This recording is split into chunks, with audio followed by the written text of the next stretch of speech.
أعوذ بالله من الشيطان الرجيم بسم الله الرحمن الرحيم إن الله لا يستحيي أن يضرب مثلا ما بعوضة فما فوقها فأما الذين آمنوا فيعلمون أنه الحق من ربهم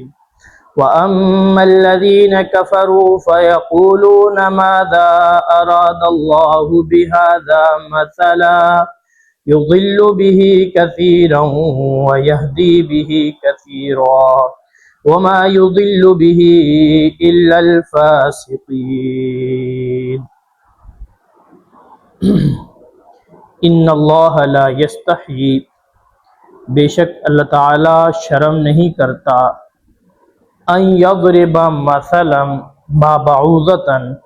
یہ کہ وہ مثال دے جیسا کہ مچھر ہے، فما فوقہا،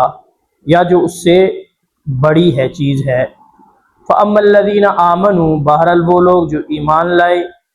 فیعلمون انہ الحق من ربہم، پس وہ جانتے ہیں کہ یہ برحق ہے ان کے رب کی طرف سے، واما الذین کفروا، اور بہرحال وہ لوگ جو کافر ہیں، فیقولون، پس وہ کہتے ہیں، ماذا اراد اللہ بہذا مثلا، کیا ارادہ کیا ہے اللہ نے اس جیسی مثال سے، یضل بہ کثیرا ویہدی بہ کثیرا، گمراہ کرتا ہے اس کے ذریعے اللہ بہت ساروں کو اور ہدایت دیتا ہے بہت ساروں کو، وما یضل بہ الا الفاسقین، اور وہ گمراہ نہیں کرتا اس کے ذریعے مگر فاسق لوگوں کو۔ ما قبل کی آیات کریمہ میں کفار کو اور پوری دنیا کو قرآن کریم کا ایک چیلنج تھا کہ فَأْتُوا بِسُورَةٍ مِّن مِّثْلِهِ، اگر تمہیں شک ہے کہ اللہ کی طرف سے کلام اللہ کا نہیں ہے تو اس جیسی ایک صورت لے آؤ۔ اپنی طرف سے پوری کوشش کے باوجود جب مشرکین مکہ یا دیگر کفار یہ بات سمجھ گئے کہ ہم قرآن کی مثل نہیں لا سکتے، تو کہنے لگے ٹھیک ہے، ہم قرآن جیسی صورت نہیں بنا سکتے، اس کی مثل نہیں لا سکتے، لیکن ہمارا دوسرا اعتراض یہ ہے، دوسری دلیل یہ ہے کہ پھر بھی یہ اللہ کا کلام نہیں ہے، اس لیے کہ جو عظیم ذات کا کلام ہوتا ہے اس میں حقیر چیزوں کا ذکر نہیں ہو سکتا، چونکہ اللہ تبارک و تعالیٰ کی ذات عظیم ذات ہے، تو اس عظیم ذات کے عظیم کلام میں ان حقیر چیزوں کا ذکر کیسے آ گیا؟ تو یہاں پر گویا کہ اس کا جواب دیا گیا کہ دیکھو یہ تمہاری بے وقوفی ہے، حقیر اور عظیم کی بحث نہیں ہے، اصل یہ ہے کہ جب مثال دی جاتی ہے تو مثال ممثل لہو کے مطابق آتی ہے۔ اب اگر ممثل لہو حقیر ہے تو مثال بھی حقیر دی جائے گی، اور اگر ممثل لہو جو ہے وہ عظیم ہے تو مثال بھی عظیم دی جائے گی۔ ہاں اگر ایسے ہوتا کہ ممثل لہو وہ عظیم ہوتا اور مثال حقیر کی دی جاتی پھر تو کہا جا سکتا ہے کہ مطابقت نہیں ہے، لیکن جب ممثل لہو اور مثال میں مطابقت ہے تو پھر یہ کہنا کہ مثال دینے والا عظیم ہے اور مثال حقیر ہے تو اس میں تو مطابقت کا ہونا ضروری ہے ہی نہیں، لہٰذا یہ بحث ہی نہیں ہے، سوائے بے وقوفی کے اور کوئی اعتراض یہ بنتا نہیں ہے۔ تو اللہ تبارک و تعالی نے اس کا کھلا جواب دیا، فرمایا کہ ان اللہ لا یستحیی ان یضرب مثلا ما بعوضۃ، کہ اللہ تبارک و تعالیٰ اس بات پہ شرم نہیں کرتے کہ وہ مثال بیان کریں جیسا کہ مچھر کی ہے، فما فوقہا، یا اس سے جو بڑی چیز ہے جیسے کہ مکھی ہے، مکڑی ہے، یا اس کا ایک معنی فما فوقہا یا اس سے بھی جو معمولی چیز ہے، جیسا کہ بعض احادیث مبارکہ میں مچھر کے پر اور بازو کا ذکر بھی آیا ہے، اس کی مثال بھی دی گئی، تو بتایا کہ اگر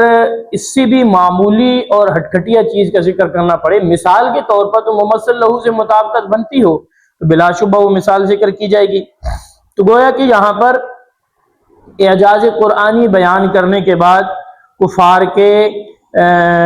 شبہ کا ایک جو ہے الگ سے جواب دیا جاتا ہے۔ اللہ اکبر۔ دوسرا ان کا یہ کہنا تھا کہ یہ جو مکڑی اور مچھر اور چیونٹی جیسی چیزوں کا ذکر ہے تو یہ فصاحت و بلاغت کے خلاف ہے، تو ان مثالوں کی موجودگی میں اعجاز قرآن کو کیسے تسلیم کیا جائے؟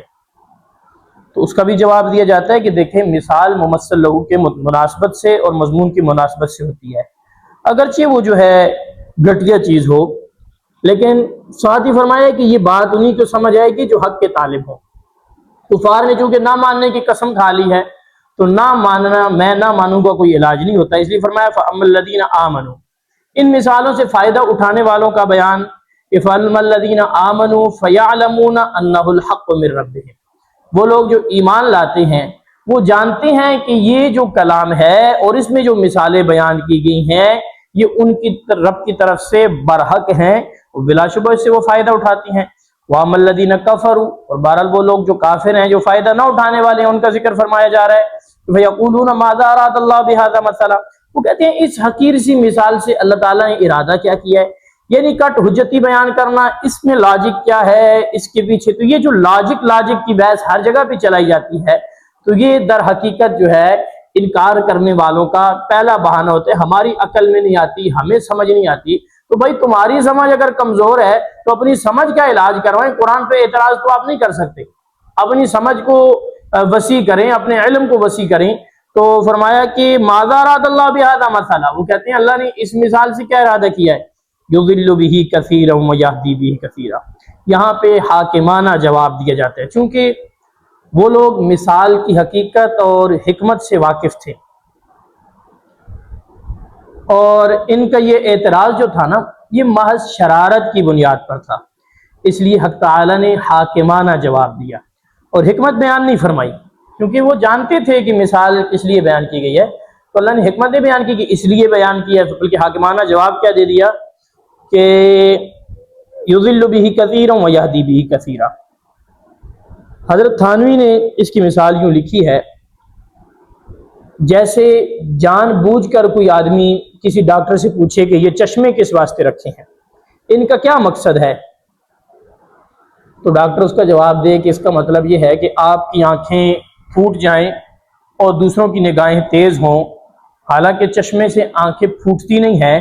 بلکہ نگاہ تیز ہوتی ہے۔ تو یہی جواب یہاں پہ دیا کہ جو نہ ماننے والے ہیں تاکہ اس کے ذریعے اللہ ان کو جو ہے وہ گمراہ کر دے، اور جو ماننے والے ہیں، جو ایمان لانے والے ہیں، جو فائدہ اٹھانے والے ہیں، بہت سارے ان سے فائدہ حاصل کر لیتے ہیں۔ وما يضل به الا الفاسقين، اور ساتھ یہ بتا دیا کہ جو گمراہ کرتا ہے اللہ تبارک و تعالیٰ سب کو نہیں کرتا، جو فاسق اور فاجر لوگ ہیں ان کو اللہ تبارک و تعالیٰ گمراہ کرتا ہے اس قرآن کے ذریعے۔ اس حاکمانہ جواب میں گویا کہ بتایا گیا۔ اب وہ فاسق کون ہیں اس کی تفصیل انشاءاللہ العزیز آئندہ اگلی آیات میں آئے گی۔ اللہ تبارک و تعالیٰ سے دعا ہے دین متین کی سمجھ اور اس پر عمل پیرا ہونے کی توفیق عطا فرمائے۔